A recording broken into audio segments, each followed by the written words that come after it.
Hey guys, so we just did a video on how do we think, and we talked about asking questions as Andrew Pudewa had put it in the Excellence in Writing videos, or his conference, excuse me, and his videos too, which are also excellent. But I wanted to actually talk about specific types of questions, and this is really a logic skill, what we call in our classical education, the logic skill is asking questions. But we really can bring our kids up to do this from a very young age. Logic usually refers to middle school and above, but there's no reason why our kids can't be having some kind of exposure to it now. So I wanted to just give you some resources. Anytime I want to look something up, I always want to have it in the lamest terms. So I always tend to turn to kids' curriculum when I want to learn something, because they do really put it in layman's terms, and you can learn a lot through that. So one of the things, the curriculums that you can use for this is the Art of Argumentation. It's meant for older kids, so it's still in kid terms, but it's in older kid terms. So and I believe there's another company I can't think of off the top of my head. I'll have it for the next video, but they do have some that are more for kids and younger kids. And of course there's the Critical Thinking Company. Now they're not pointing out fallacies, but a lot of their stuff is building up to logical thinking. So those are really awesome for kids to start at a younger age, and they start pretty young with those.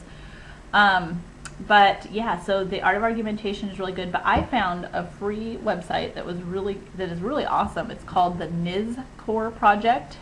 It's www.nizkor.org. And it's called the NIZKOR Project, and he has like a ton of fallacies on there that you can, and he explains them and goes through and gives examples, so it's really cool. And he's got a couple of links on there. Now I haven't looked at the links, so you'll have to of course use common sense with that and read through it, but he's got some great stuff on there. And it's free, so hey, that's awesome. Free resources are great. But I just wanted to point out just a couple of fallacies, and I want to go through several more as time permits, because these are things that we can be doing and things that your kids will see even when they're younger. And I've kind of tried to keep everything in layman's terms. I didn't want to go too deep, and I didn't want to go too complicated. So forgive my arguments or my examples. They are very simple. And yeah, you can definitely apply these just watching TV, watching, advertisements, the news. You can do this in everyday life. People make arguments all the time. And you can find fallacies constantly. So actually, it's going to be like when you get a new car and all of a sudden you see that car everywhere. As soon as I point these fallacies out to you and now you know them, you're going to see them everywhere. So I apologize, but it's good. So the first one that I wanted to talk about was ad hominem, and it just basically means a personal attack. You see this a lot on like the lawyer TV shows. So what they will do is they'll have a character that they're questioning, and the first thing that they do is attack their character if they are, trying to disprove this person's opinion. So for example, let's say we've got person A and person B. Okay, person A, we'll call him Dr. A, says gluten is bad based on his research, and he's given, his position and his evidence. Person B comes in and says, but I know that Dr. A is a liar.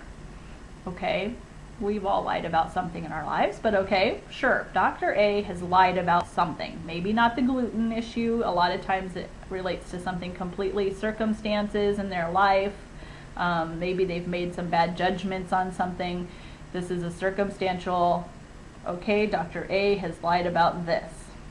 I guess a doctor could be a bad example since we know so many of the things that are going on in the media with doctors. But anyways, let's just pretend like, okay, person A has lied about, or Dr. A has lied about something having nothing to do with the gluten. Therefore, though, person B is going to say that Dr. A's claim is false. Okay, so this is kind of a hard one because we know, a lot about, things that doctors and people of power do. We've heard of presidents and senators and all these people doing bad things. And so, of course, if they do these bad judgment calls in this part of their life, we don't really want to listen to them. But here's the reason this is a fallacy. just because Dr. A may have lied about something, we don't know what, I'm sure they would give a specific lie or whatever in their argument. It doesn't have bearing on Dr. A's research. It doesn't make it true, it doesn't make it false. That particular argument has nothing to do with Dr. A's research. So Dr. A could be a liar, but his research on gluten is sound. So that is why that is a fallacy, and you have to be careful with that. Now, yes, but you should, obviously we need to watch that as well, but it is a fallacy, and you need to look at the research and see if the research is wrong, not Dr. A, if that makes sense. Okay, so if you have any questions, please feel free to put a question in the comment, and I will get back to you on that as soon as I can. Sometimes it takes me a couple of weeks, so just because we're so busy. But please feel free to ask questions. I would love to talk with you about these. Okay, and then the next one is a biased sample. There's a couple of things that go along with this. And if you go to the NISCOR project or, the NISCOR project, he goes through a lot of these things. I'm going to give a very basic. So a biased sample is a generalization. Kids do this a lot because they're so young. They don't know any better. My kids, if you say one thing about something, then they just think, oh, well, everything's that way. So, okay, we'll give you some good examples here. But, for example, I don't want to pick on any race, but I know that we have done this. It's so terrible. Okay, you see a person driving a souped out car, okay? It's got velvet interior, the colors on the outside are bright, maybe chameleon. They've got hydraulics, and they got the booming music, and, I have to admit there is a stereotype that goes with that. And we tend to, my husband and I, especially because we love cars, we are like, oh, that must be this kind of person. I'm going to say a purple person because I just want to leave all of that alone. That must be a purple person. Or, some of the people that get some flack and are soccer moms. Oh, that person drives an SUV, has the kids on the back, has, the soccer balls or whatever, the van, the SUV, whatever it is. All soccer moms drive badly. Maybe you got cut off by a soccer mom. Oh, I hate soccer moms. They drive me crazy. Or, drivers of vans too, same thing. I mean, it really is. You don't have to necessarily be a soccer mom. But if you drive a van, which I do and have never wanted to, but I do, I'm automatically a soccer mom. My kids don't play soccer. I know that's kind of a lame generalization because it's pretty obvious, but that is it is one of the ways that we say that. So all van drivers must be soccer moms, or I got cut off by a soccer mom. All soccer moms are horrible drivers. Okay. And I do drive a van, and I will tell you, I'm also a garage seller, so my bad driving comes from that. So there you go. You can make another generalization. All garage sellers must be terrible drivers, which I fall into that. Okay. But you got to be careful because these things can become prejudices later on. The other thing that this comes in is like bias studies. So if I wanted to find out what the general American population felt about gun control, I probably shouldn't just go to the NRA.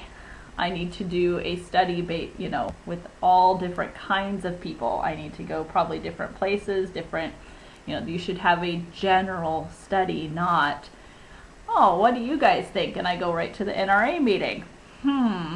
Now, I'm not saying anything against or anything for guns. I'm not making that judgment, but that would definitely be a biased testing. So you gotta be careful about these things. You really need to know, like, even for our kids, to go to, even the mall and just be saying, oh, look, these stores, they sell clothing. But I had a bad experience in that store. Therefore, all clothing stores must be terrible. Okay, yeah, that store you had a bad experience. Maybe, you can't even make a generalization sometimes about that store. Maybe that person, the clerk, was having a bad day. Or maybe, who knows? You can't make generalizations like that, and we do it all the time. We really do. I do it. Everybody does it. I'm trying to work on that, but it happens, and we got to be careful because our kids, especially when they're younger, they're so easily influenced, and they can turn a generalization into a prejudice when they're older. So it's important stuff to know. It kind of goes along with the questioning. I promise you now, you're probably going to see them all the time. I'm sorry, but it's just what it is. There are so many other fallacies to learn. If you go to the NISCOR project, you will see an entire list on the left just of fallacies. There's a lot of them, and they're used on us all the time. So I'll probably do a couple more just because they're kind of fun, and watch for them. Have fun with this. Enjoy it. Talk about these things with your kids. You can do one fallacy at a time even, and just go through like TV, while you're watching the news, you're out shopping, you're out around people. Watch for these fallacies. When you're even talking to people, people use these all the time as their arguments, and they're not necessarily sound arguments. So yeah, good stuff. All right, we'll talk to you later. Bye.